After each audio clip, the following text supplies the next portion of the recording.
Welcome back to PhD Completion. We're working on a 10-part series on the 10 mistakes that can derail your success in graduate school.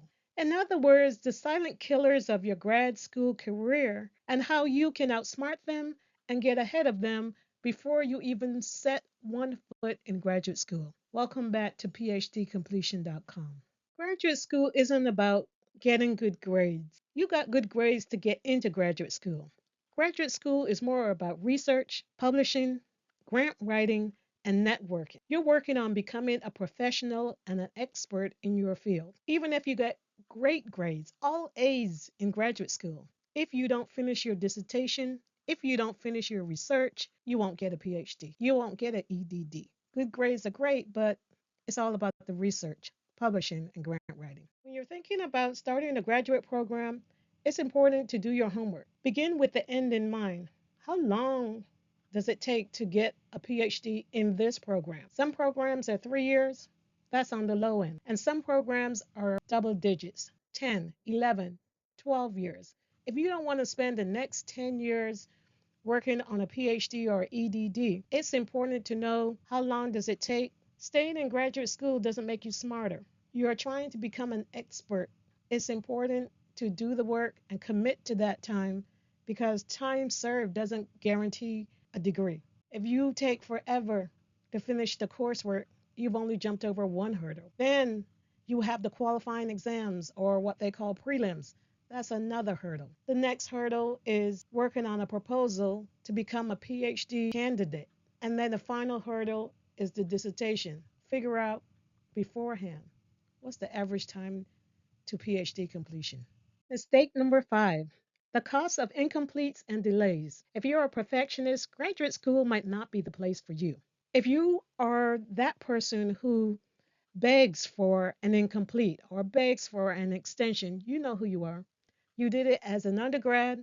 You might have ended undergrad with all A's. Graduate school is not the same place. Piling up a number of incompletes is a signal to faculty that you can't finish what you start. Given that they gave you the topic for your paper, they gave you the deadline, they told you how many pages you need to write, and you can't finish that, they know what's ahead of you. They know that you will have to come up with your own topic. You will have to set your own schedule. You will have to get up every day and manage your own time. And if you can't manage your time when it's structured and prepared for you, it's likely that when you have your own schedule, your own project, that you won't be able to meet those deadlines or be able to create your own deadlines. Graduate school is not like law school and med school where you have to successfully complete your classes and at the end of it, you have a degree. When you're pursuing a doctoral degree, you're only one fourth of the way to completion. After you finish completing your courses, you then have to work on your qualifying exams. After your qualifying exams, and even the prep to study for your qualifying exams require you to set your own schedule, figure out a way how to study all that material. After that, you then have to come up with your own research topic for your proposal. After you successfully defend your proposal, then you have to come up with a schedule to work on the dissertation. It's better to get a B than to ask for an extension or to get an incomplete in graduate school. If you're in a STEM discipline, then you have to keep in mind that it would be great if you could just work on one experiment, and if that one experiment worked, and then at the end you could just write it up and finish your degree. Generally, that's not the case. You have to think of it as a 6 burner stove where you have to keep all the burners going, where you have to multitask, and where one experiment might work and three might not. But it's important to keep track of what worked, how long it worked, where you went wrong, so that when you have to repeat the experiment, that's part of the research process, you can have notes to follow and know where to move forward. If you're just keeping it in your head, then you can't be accurate. You can't replicate that process over and over again to know what actually worked and what didn't. And don't wait till the end to start writing. Writing is part of science. And for those working on their dissertation, thinking of the 6 burner stove, I say treat writing your dissertation like a job, not a hobby. A hobby is something that you work on when you're feeling it, when you're enthusiastic, when someone is sharing, oh, wow, that's really wonderful. Oh, just keep going. When you have encouragement. No, treat it more like a job where you show up and you get something done. You're productive. Even when you're tired and sick of it, even when you don't feel well, you can still get something done. You probably should keep a list of small, minute tasks that you can get done when you're tired and exhausted. We call them zombie tasks. It's important to keep moving forward and keep getting something done on a regular basis. It's a job, not a hobby. In graduate school, you should expect the workload to be more than you can imagine. It is what it is. And complaining about it to your professors, they're not trying to hear that, for real. Your job is to figure out how to manage that workload. And I strongly suggest that you form a study group and being proactive about forming a study group rather than waiting for someone to pick you to be part of a study group. Because let's face it, people and cliques tend to hang together and you might not be part of their clique. But if you are the first in your group to suggest a study group, then they're joining your clique rather than you joining theirs. Divide the reading and create a summary of the reading amongst the group members. You don't need a big group, you just need a group. Participate in the discussion, the class discussions. And even if you're shy, you can't afford to stay in class and watch everyone else participate in class. Sometimes you know the answer, but you're not going to raise your hand. That's not going to work for your own benefit. Silence in class, the professor thinks you have a lack of knowledge. Not that you're shy, not that you're worried about having the wrong answer. They're worried that you have no knowledge, no contribution to make to the discussion. As a matter of fact, they think that you didn't do the reading. It's important to raise your hand on the answers that you do know. That's why it's important to form a study group so that all of the reading is covered, even the recommended reading. There will be required reading, but then there will be recommended reading. And it's important for you to make a good impression, even if you're the only one. You know what I'm saying.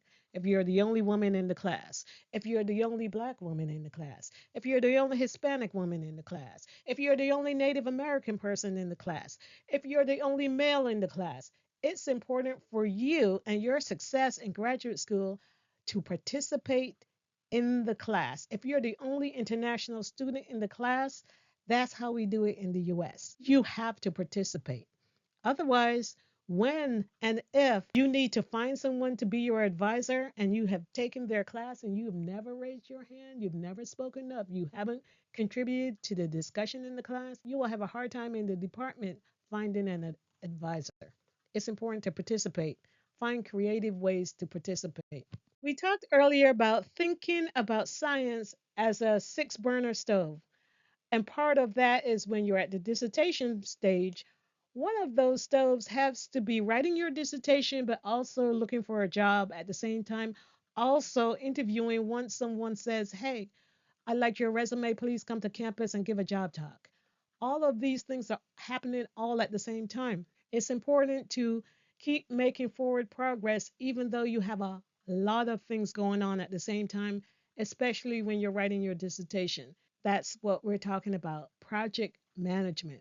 Managing the project, managing the job hunt. And if you want to, rather than think about this entire dissertation, some professors say, hey, guess what? Think of your dissertation as three journal articles that you're putting together on similar topics, and then think of an introduction. If you can think of them in three journal articles, and if you think of three journal articles that are about averaging 20 to 25 pages, then it helps you make some progress. Even with that in mind, when you think about, let's say, the first paper, and you're struggling to even get the first paper done, you might use one of your conference deadlines and to actually finish that first paper. You might have a national conference in your discipline, you might have a regional conference, you might have a local conference, or even a campus conference where you can present that first paper, where you can get feedback from the audience. Don't let your dissertation defense proposal or your dissertation defense be the first time you actually present